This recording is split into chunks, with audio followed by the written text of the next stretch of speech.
بسم اللہ الرحمن الرحیم۔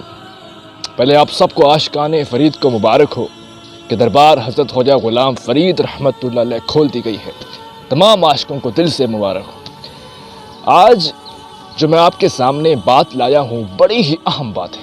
آپ اسے غور سے سنیں گے تو آپ کو بات دل کو لگے گی، بات سمجھ میں آئے گی۔ لوگ قرآن پاک اگر پڑھیں تو اللہ تعالیٰ فرماتا ہے یا ایھا الذین آمنوا اتقوا اللہ وکونوا مع الصادقین، کہ ایمان والو اللہ سے ڈرو اور سچوں کے ساتھ ہو جاؤ۔ تو اس سے ایک بات سمجھ میں آئی کہ مولا جب ہم ایمان والے بھی ہیں اور تجھ سے ڈرنا بھی شروع ہو جائے، پھر فرمایا کہ سچوں کے ساتھ ہو جاؤ، تو ہمیں سچوں کی کیا ضرورت ہے؟ آج کل ہماری امت میں بڑی کوشش کی جاتی ہے کہ ان سچوں سے دور کرنے کی، بھائی یہ ہے ڈرامہ ہے، یہ ہے وہ ہے۔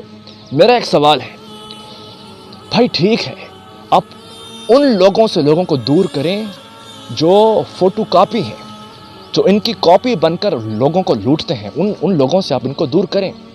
مثال کے طور پر کہ ایک آئی ڈی کارڈ کی جب فوٹو کاپی ہو تو اس کا یقین ہونا پڑے گا کہ جس کی فوٹو کاپی ہے تو اس کا آئی ڈی کارڈ اوریجنل ہے، تو اس کی فوٹو کاپی بنی ہے۔ جس طرح چائنا پہلے کرتا تھا کہ وہ یورپ کے موبائل کو کاپی کرتا تھا، یہ چائنا کا اصول تھا۔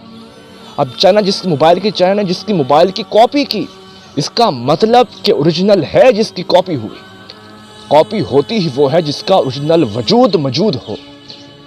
اسی طرح کہ جب ایک آئی ڈی کارڈ کی کاپی ہوتی ہے تو اس کا یہ مطلب نہیں تو اوریجنل آئی ڈی کارڈ نہیں، اس کا مطلب جس کی کاپی بنی ہے اوریجنل آئی ڈی کارڈ موجود ہے۔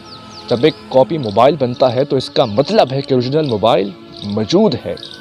جب کوئی فیک پیر بنتا ہے یعنی وہ کسی کی نقل مار کے آیا ہے تو اس کا مطلب کہ اصلی طاقت وجود ہے، اصلی طاقت حیثیت رکھتی ہے جس کی کاپی بن کر لوگ لوٹ مار کرتے ہیں۔ تو اس کا یہ مطلب نہیں کہ آپ اصلی لوگوں سے لوگوں کو دور کر دیں، ان سے لوگوں کو دور کر دیں۔ تو اللہ تعالیٰ نے کیوں فرمایا یا ایھا الذین آمنوا اتقوا اللہ وکونوا مع الصادقین کہ سچوں کے ساتھ ہو جاؤ؟ وہ اس لیے کہ سچے انسان کی زندگی بدل دیتے ہیں، وہ آپ کی تقدیر بدل دیتے ہیں۔ آج میں آپ کو ایسا واقعہ سناؤں گا، ہو سکتا ہے آپ نے سن رکھا ہو، لیکن آج کو واقعہ وہ جو آپ کو سمجھ میں آئے، وہ جو آپ کی زندگی پہ اثر کرے۔ مولانا روم فرماتے ہیں کہ ولی اللہ کے الفاظ انسان میں اس طرح سے اترتے ہیں جیسے پیاسا شخص پانی پیتا ہے تو اس کے حلق سے پانی اترتا ہے۔ ولی اللہ کے لفظ آپ کے دل کو لگ جاتے ہیں۔ گویا ایسی ہی کچھ حالت تھی نواب آف بہاولپور کی۔ خواجہ غلام فرید رحمۃ اللہ علیہ کو لوگ شکایتیں لگاتے تھے کہ جی نواب بڑا ظلم کرتا ہے، نواب انتہائی دنیا دار ہے، آپ اسے کچھ سمجھائیں۔ اب ایک شخص کی عادت ہے لوگوں پر ظلم کرنا، دنیا داری کی عادت ہے، اب اس کی عادت کو بدلنا ہے۔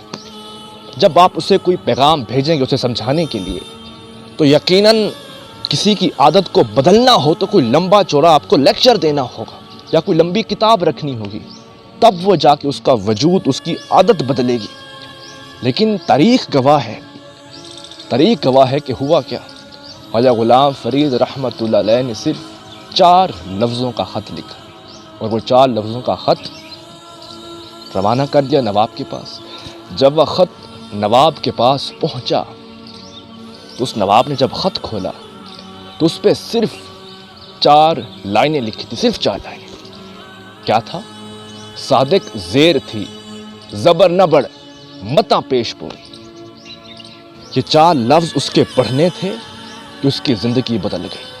جب تک شیخ مرشد کے در پہ نہیں آیا تھا تب تک صادق زبر تھا، لیکن جب مرشد کا در تک لیا، جب مرشد کو دیکھ لیا تو اس دن کے بعد صادق زیر بن گیا۔ وہ جان گیا کہ زندگی کی حقیقت کیا ہے۔ وہ اس مقام کو پہنچ گیا کہ نہ کر بندیا تیری میری، نہ تیری نہ میری، 4 دناں دا میلہ زندگی پھر مٹی دی ڈیری۔ یہ نواب آف بہاولپور تھا جو پہلے زبر کی طرح تھا، لیکن وہ جب مرشد کا پیغام پہنچا، اس نے اپنے مرشد کو جانا تو خود کو زیر کر دیا اور نہیں اپنے وجود کو ہی مٹا دیا۔ پھر وہیں بادشاہوں کا بادشاہ کیسا مٹا سنتے ہیں۔ ایک وقت وہ حضرت خواجہ غلام فرید رحمۃ اللہ علیہ کو کئی رات کے پہر ملنے آیا، کافی رات ہو چکی تھی۔ خلیفے جس طرح پیروں کے لاڈلے ہوتے ہیں، نواب نے دروازہ کھٹکھٹایا تو اس نے غصے سے کہا، ایک جانور کا نام لیا، میں وہ نام نہیں لے سکتا، اس نے غصے سے کہا بھی کون سا جانور ہے؟ اس نے کہا کہ جی یہ نواب صادق ہے۔ وہ خلیفہ ڈر گیا، اس نے کہا میں نے یہ بادشاہ کو یہ کیا الفاظ بول دیے؟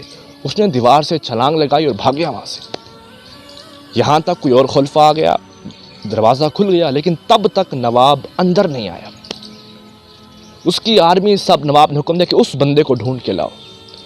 لوگوں نے سمجھا کہ نواب غصے میں ہے کہ اس نے بدتمیزی کی خلفا ہے، لیکن خواجہ غلام فرید اپنے مرید کا حال جانتے تھے، وہ اندر ہو کے مسکرا رہے تھے۔ جب نواب کی فوج ڈھونڈنے گئی تو وہ ایک مسجد میں تھر تھر کانپ رہا تھا، اسے پکڑ کر لایا گیا، نواب کے سامنے، بادشاہ کے سامنے پیش کیا گیا۔ اس نے کہا حضور خدا کی قسم میں آئندہ پھر مجھے نہیں پتا تھا کہ آپ بادشاہ ہیں، میں آئندہ کبھی آپ کو یہ لفظ نہیں بولوں گا، مجھے خدا کے لیے معاف کر دیا۔ اس نے کہا رکو میری بات سن، جو تم نے وہ الفاظ بولے تھے دوبارہ پھر سے وہ لفظ بول، پھر سے مجھے وہیں کہے کہ میں وزیر فرید کا گدا ہوں۔ اس نے پھر بولا تو نواب سن کر ہنستے ہنستے پھر اندر آیا۔ ایسے نہیں کہ آج تک مشہور ہے کہ غلام فرید جیسا پیر نہیں اور نواب صادق جیسا مرید۔ جب تک مرشد کو دیکھا نہ تھا کہ زندگی بدلی نہ تھی، زبر کی طرح جی رہا تھا، لیکن جس دن مرشد کو دیکھ لیا تو خود بھی درویشانہ حال میں سے گزر گئے۔ وہ علامہ اقبال نے کہا ہے نا کہ یقین پیدا کر اے ناداں یقین پیدا کر، اس یقین سے آتی ہے وہ درویشی کہ جہاں جھکتی ہے فغفوری، کہ وہ یقین پیدا کر، وہ درویشی حاصل کر کہ جہاں بادشاہت بھی آ کر جھک جاتی ہے۔ تو یہ مصطفیٰ کے وہ غلام ہیں اس کے بارے میں مشہور ہے کہ تیرے ہر ایک فقیر کو نہ صرف سکندر سلام کرتا ہے کہ جسے بادشاہ بھی سلام کرتے ہیں، جسے تخت و تاج والے بھی سلام کرتے ہیں۔ یہ وہ لوگ ہوتے ہیں جو انسان کی، بادشاہ کی زندگی بھی بدل کے لگ جاتے ہیں اور اسے ہاتھ پکڑ کر خدا سے ملا دیتے ہیں۔ ان کا اپنا ہی اعلان ہے کہ خلقت کو جیندی گول ہے، ہر دم فرید کول ہے، یعنی خلقت جسے ڈھونڈنا چاہتی ہے، خلقت جسے پانا چاہتی ہے، وہ فرید کے پاس آئے، فرید اس کا ہاتھ پکڑ کر اسے اس کے ساتھ ملا دے گا۔ تو یہ وہ لوگ صاحب ایمان لوگ تھے، ان کی باتوں میں وہ تصدیق ہوتی ہے کہ انسان کی زندگی لجپالاں دے لڑ لگیاں میرے تو غم پرے رہندے، میری آساں امیداں دے صدا بوٹے